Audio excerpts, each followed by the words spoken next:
আপনার ইবাদত এই জন্যই যে আপনাকে কতটা ভালো বানাতে পেরেছে। ইবাদত করা এই জন্য যে আপনাকে কতটা ভালো করতে পেরেছে।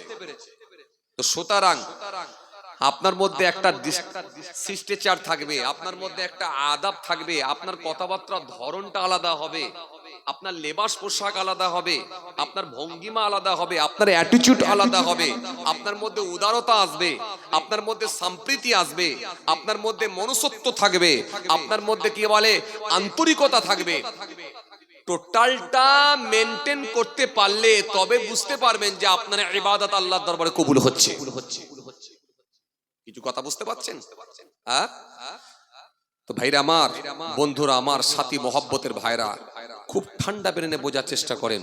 আমি আপনাকে যেটা বোঝাতে চাইছিলাম, তাহলে কবরস্থানে গিয়ে চিৎকার মারছে, মসজিদে গিয়ে চিৎকার মারছে, তার মানে বুঝতে পারছেন আপনি কতটা ধর্ম মেনেছেন।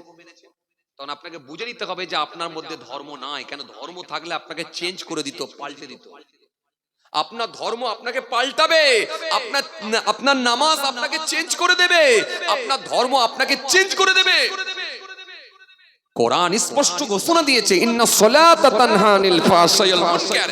নিশ্চয়ই নামাজ সমস্ত রকমের অশ্লীলতা, নিশ্চয়ই নামাজ সমস্ত রকমের খারাপ কাজ থেকে মানুষকে দূরে রাখবে। একটু জোরে বলতে পারেন না? হযরতে জাবের থেকে বর্ণিত একটা হাদিস এসেছে, আল্লাহ নবী সাল্লাল্লাহু আলাইহি সাল্লামকে একদিন সাহাবা বলে, হুজুর, ইয়া রাসূলুল্লাহ, হাবিবাল্লাহ, হুজুর, ওই মানুষটাকে দেখতে পাচ্ছেন হুজুর? এই মানুষটা রাতে নামাজ পড়ে আর দিনের বেলা সকালবেলা চুরি করতে যায়। হুজুর, ওই মানুষটা নামাজ পড়ে রাতে আর দিনের বেলা সকালবেলা চুরি করতে যায়। আল্লাহর নবী বলেন, শোনো, ওর নামাজ একদিন ওকে অন্যায় কাজ থেকে বিরত রাখবে। জোরে বলতে পারেননি? তাহলে ইবাদত কেমন হবে বুঝতে পাচ্ছেন? আপনার ইবাদত, আপনার নামাজ, আপনার ইবাদত আপনাকে অন্যায় থেকে দূরে রাখবে। তাহলে আপনার দাড়ি, আপনার নামাজ, আপনার টুপি, আপনার জিকির, আপনার তাসবিহ যদি আপনাকে এখনো পরিপূর্ণভাবে যদি দ্বীনের মধ্যে সম্পৃক্ত না করতে পারে, পরিপূর্ণভাবে যদি দ্বীন মানাতে না পারে, যদি সম্পূর্ণভাবে দ্বীনকে না মানতে পারেন, যদি পরিপূর্ণভাবে দ্বীনকে যদি না মানতে পারেন, তাহলে আপনার ইবাদত কিন্তু আল্লাহর দরবারে কাজ হচ্ছে না, এটা মনে রাখতে হবে। এটা আপনাকে নিজেকে চেক করে নিতে হবে, আপনি কোন প্ল্যাটফর্মে আছেন, চেক করে নিতে হবে। আসেন আমি আগের দিকে যাই, যে কথা আপনাকে বুঝাতে বুঝাতে চলে এলাম, খুব খেয়াল করেন। তাহলে নবী কি বললেন?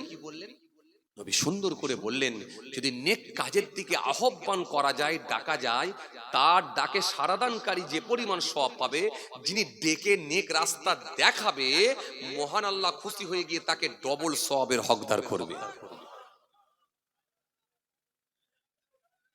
দেখছেন, আমি বলেও কিন্তু হচ্ছে না, বুঝতে পারছেন তো? আমি বলেও হচ্ছে না, বুঝতে পারছেন? তার মানে ধর্ম আমরা কতটা মানি, বুঝতে পারছেন তো?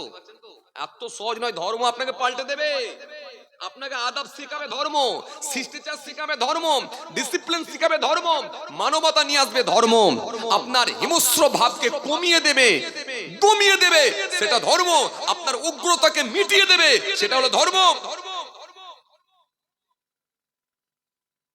এত সহজ নাকি? ধর্ম বললি ধর্ম, সবাই বলবে মুসলমান, সবাই বলবে ভালো মানুষ, সবাই বলবে নামাজি, অত সহজ না। তোমার কার্যকলাপ, তোমার কর্মকাণ্ড, তোমার ব্যবহার আচার, তোমার লেবাস পোশাক, তোমার অ্যাটিটিউড সবকিছু যদি মিলিয়ে দেখা হয়, যখন নবিয়ানা নকশাই যখন মিলছে না, তখন বুঝতে হবে ধর্ম তোমার হচ্ছে না। কথা বুঝতে পারছেন? চলেন আমি আগের দিকে ফিরে যাই, যেদিকে ছিলাম আবার ওই দিকে ফিরে যাই, খেয়াল করেন। তাহলে আপনার কাজ কি? ওই পাশের ছেলেটাকে একবার চেষ্টা নেওয়া, চেষ্টা নেওয়া। আপনি যদি ওই ছেলেটাকে একবার বুঝিয়ে যদি নিয়ে যেতে পারেন, আমার আল্লাহ খুশি হয়ে যাবে। খুশি হয়ে গিয়ে আপনাকে আমার আল্লাহ খুশি হয়ে গিয়ে ডবল সওয়াব দিয়ে দেবেন, আর ওকেও আমার আল্লাহ দেবেন। এখন প্রশ্ন আসতে পারে, হুজুর, ও তাহলে কি কোনো সওয়াব পাবে না? ওর সওয়াবটাও কি আমাকে দেয়া হবে? না না না না, ও যতটা পানেওয়ালা, যতটা পাওনাদার, যতটা ওর প্রাপ্য ততটাই পাবে, কিন্তু আমার আল্লাহ খুশি হয়ে গিয়ে আপনাকে ডবল দেবে। এই জন্য আপনার নিজের একটা দেবে, আর কষ্ট করে আর একজনকে নেক রাস্তা দেখিয়েছেন বলে আমার আল্লাহ খুশি হয়ে গিয়ে আপনাকে আর একটা দিয়ে দেবে।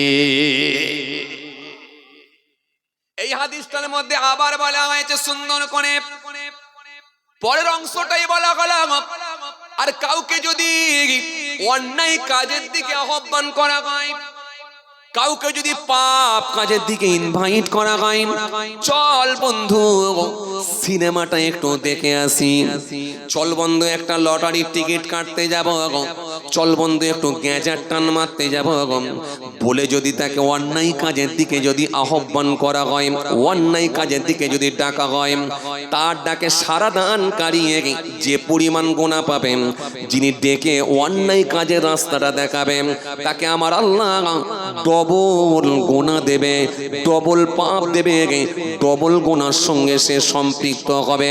কারণ ও অন্যায় কাজের দিকে দেখিয়েছে আর নিজেও অন্যায় করেছে, এই জন্য ডবল পাপের সঙ্গে সম্পৃক্ত হতে হবে। কথা বুঝতে পারছেন? তাহলে আমাদের কি কাজ হবে? নেক রাস্তা ডাকবো যখন ভালো কাজের জন্য ডাকবো, খারাপ কাজের জন্য। প্রত্যেকটা বন্ধু, ও যুবক, ভালো কাজের দিকে ডাকো। এই মুরব্বি, ভালো কাজের দিকে ডাকো, ডাকো। কিন্তু তা বলে তুমি ভাবো না এমন ভাবে ডাকবো যাতে করে প্যাঁচ কেটে যায়। আমি যেটা বলছিলাম, প্যাঁচ না কেটে যায়। কেন? আমি 3 বার হজ করেছি, 6 বার উমরা করেছি। এই এলাকায় সব থেকে পয়সাওয়ালা হলাম আমি, আর আমার ছেলে রাজনীতির সঙ্গে যুক্ত, সুতরাং লোক বলটাও আমার আছে। আমি যা বলবো সেটা হবে, এমন ভাবে টাইট দেবো যাতে করে প্যাঁচ কেটে যায়। এই প্যাঁচ না কাটে। আমি আগে বলছিলাম না আপনাদের সামনে, সেই দিকে ফিরে আসছি, খুব ভালো করে খেয়াল। এই প্যাঁচ না কেটে যায়। কেমন? প্যাঁচ কাটা কেমন? ভালো করে শোনেন, প্যাঁচ কাটাটা কেমন খুব ভালো করে শোনেন।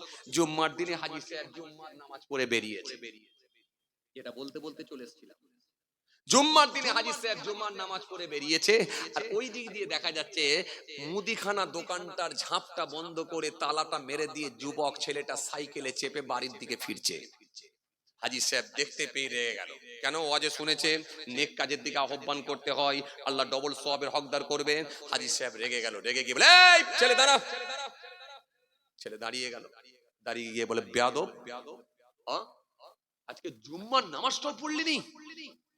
হতচ্ছাড়া ছেলে, মরলে কোথায় যাবি একবার ভেবেছিস? তোর আখিরাত বরবাদ, তুই মরলে জাহান্নামে চলে যাবি, একবার ভেবেছিস? এই যে যখন মুখে যা আসছে তাই ঝেড়ে দিল, তার মানে প্যাঁচ কেটে গেল। যদি বা যেত আর যাবে না, পুরো প্যাঁচ কেটে গেল। এই যখন প্যাঁচ কেটে ফেললো তখন কি হলো জানেন? সঙ্গে সঙ্গে রেজাল্ট কি হলো? এই আমার আল্লাহ কি বললেন এবার একটু দেখে নি, চলুন। সঙ্গে সঙ্গে আমার আল্লাহ বললেন, মানজাল্লাযী ইয়াতাআল্লা আলাইয়া, কি আছে আমার উপরে অর্ডার জারি করে, আল্লাহ আগফিরুলি ফালানি, আমি তাকে মাফ করব না। কাকে? ওই ছেলেটাকে। আমি নাকি তাকে মাফ করব না, ওই ছেলেটাকে। ও এই সপ্তাহে জুম্মা পড়েনি, একদিন হয়তো ওর বুকের ভেতরে আমি আল্লাহর ভয় ভীতি ঢুকবে, নিশ্চয়ই হয়তো সে মসজিদে আসবে, আর আমার কাছে চোখের পানি ছেড়ে একদিন সে কেঁদে মাফ চাইবে। আমি নাকি তাকে মাফ করব না, কত গফরতু লাহু, আমি তাকে মাফ করে দিলাম। কাকে? ওই ছেলেটাকে। ওই ছেলেটাকে আমি মাফ করে দিলাম।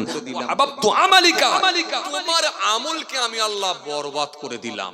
ও হাজী সাহেব, যতই আমল করে থাকো, আমি আল্লাহ বলছি তোমার আমল বরবাদ। আর এখন আল্লাহ যদি বলে দেয় কারোর আমল বরবাদ হয়ে যাবে, ঘাড়ে ক্ষমতা আছে জান্নাতে যাওয়ার? আরে বাবা কথা বলে না।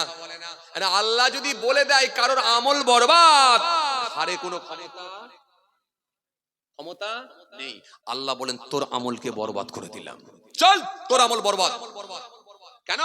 তোর কথাবার্তার ধরনটা এরকম কেন? তোর কথাবার্তার ধরন এরকম কেন? তোর ল্যাঙ্গুয়েজ এরকম কেন? তোর বডি ল্যাঙ্গুয়েজ এরকম কেন?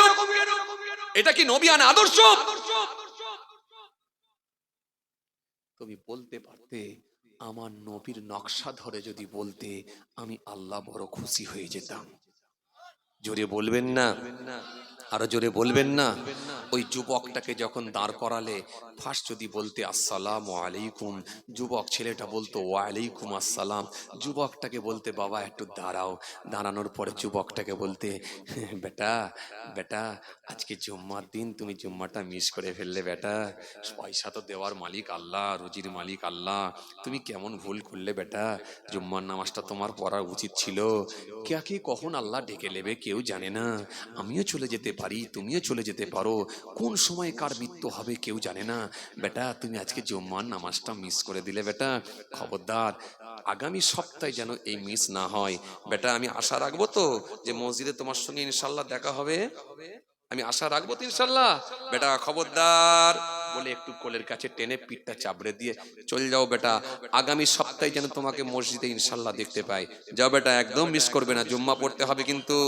এই যে হাসি মুখে তুমি এমন ভাবে নরম সুরে মিষ্টি সুরে ইসলামের দিকে দাওয়াত দিলে, ইনভাইট করলে, আহ্বান করলে, তার হৃদয়টা নরম হয়ে গেল, তার অন্তরে আল্লাহ আল্লাহ রসুলের মোহাব্বত তৈরি হয়ে গেল, তোমার উপরে সে খুশি হয়ে গেল, হাসতে হাসতে চলে গিয়ে বলল না চাচা ঠিকই বলেছে, কখন আল্লাহ ডেকে নেবে চলে যেতে হবে, সুতরাং আমার যাওয়াটা দরকার ছিল, আগামী সপ্তাহে মিস করব না, ইনশাআল্লাহ আমি জুম্মার নামাজটা পড়বো।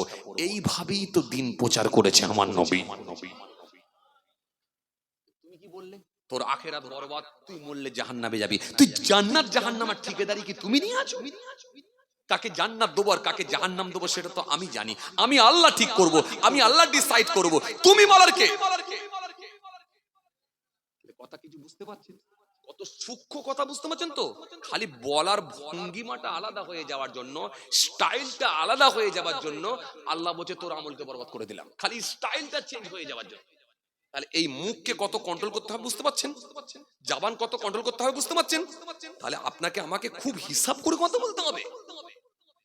কবরস্থানে গিয়ে এমন কথা বলে, কেউ তাকিয়ে আছে, কি বলবো এলাকার মাস্তান, কি বলবো এলাকার নেতা, কারোর হিম্মত নেই কথা বলা, এত চিল্লাচ্ছে যেন মনে হচ্ছে এই সর্বনাশ, মাঠ কাঁপিয়ে দিচ্ছে, মাঠ কাঁপিয়ে দিচ্ছ, নিঃশ্বাসটা বন্ধ হোক না, ফেরেশতারা তোমাকে মেরে কাঁপিয়ে দেবে। কি ভেবেছো মাস্তানি বাটপাড়ি চিটিংবাজি ওসব বেশি দিন খাটবে না। কোরআনের তাফসীর পড়ো না, ওয়ালাকাদ আহলাকনাল কুরুনা মিন ক্বাবলিকুম লাম্মা যালামু ওয়াজাআতুহুম রাসূলুহুম বিল বাইয়িনাত ওয়ামা কানু লিয়ুমিনু কাযালিকা নাজজিল কওমাল মুজরিমিন। সাইজ করে দিয়েছে আল্লাহ, কি তুমি মাঠ কাঁপাবে? তোমার থেকে বড় মাস্তান ছিল ফেরাউন, এলাকা কাঁপিয়ে দিয়েছিল।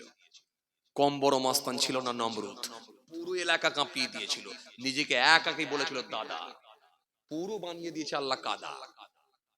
কি দাদা বলছে? শোনো, নবিয়ানা আদর্শ যদি তোমার মধ্যে থাকে, তোমার মধ্যে যদি মার্জিত ভাষায় কথা হয়, তোমার অ্যাটিটিউড যদি পাল্টে যায়, তোমার নকশা যদি রাসূলুল্লাহর মতো হয়ে যায়, তবেই একটাই হলো বাঁচার পথ। একমাত্র আমার অন্তরে তাওহীদ আর রাসূলুল্লাহর আদর্শ, রাসূলুল্লাহর মোহাব্বত, এই দুটোই তোমাকে জান্নাতে যাওয়ার জন্য যথেষ্ট করবে ইনশাআল্লাহ।